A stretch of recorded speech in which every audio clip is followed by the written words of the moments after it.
This is a full body mobility routine you can do in 10 minutes or less.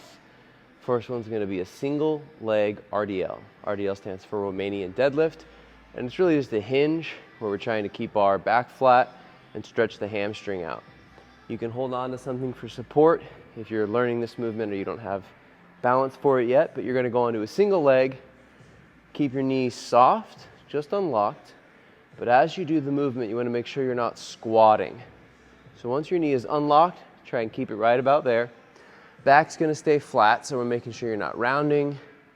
You have good posture the whole time. Just going to think about pushing your hips back and keeping them high. If we don't keep our hips high, you're going to end up squatting. So again, good back posture, soften the knee, hips go up and back, looking for a stretch in that grounded leg, hamstring. Take your time, move slowly with it, sink as deep as you're able, 10 on each side. After that, we're going to come up. You can use a bench or a couch or any kind of appropriate surface. We're going to do a pigeon stretch that allows some movement here. I prefer these on a bench. You can do them on the floor. Good, nice, upright posture. If your foot is closer to your body, this is much, much easier.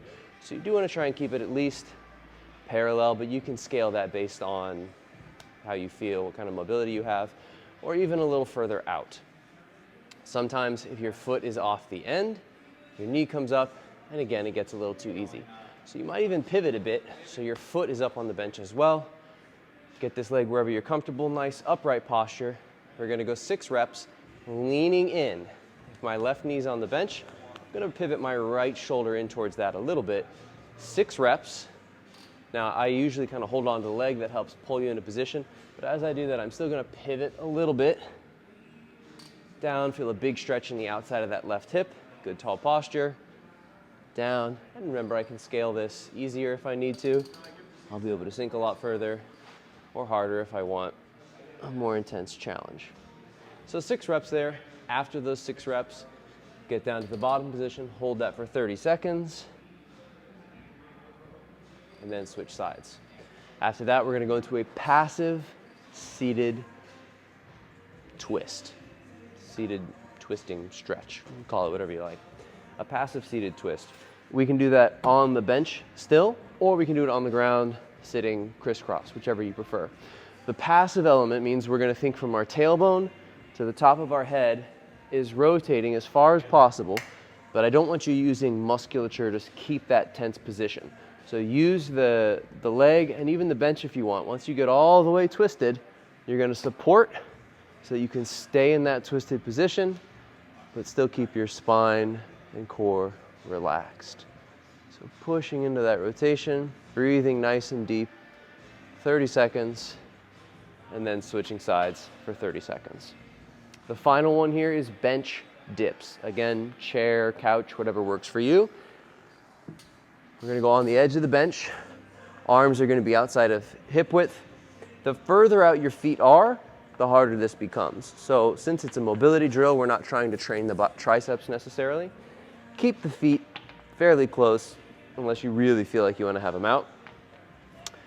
Scoot the butt right off the edge of the bench. 6 reps, sinking down. And again, if your feet are close, this is quite easy, so you shouldn't be too intimidated by it. You could even have your feet closer, more almost directly underneath you where you're just kind of squatting. Now there comes a point where your heels and hamstrings get in the way of your butt and you're not able to get the full stretch in the shoulder. And the shoulder stretch is what we want. So ideally, feet can go out just enough that you're able to sink deep.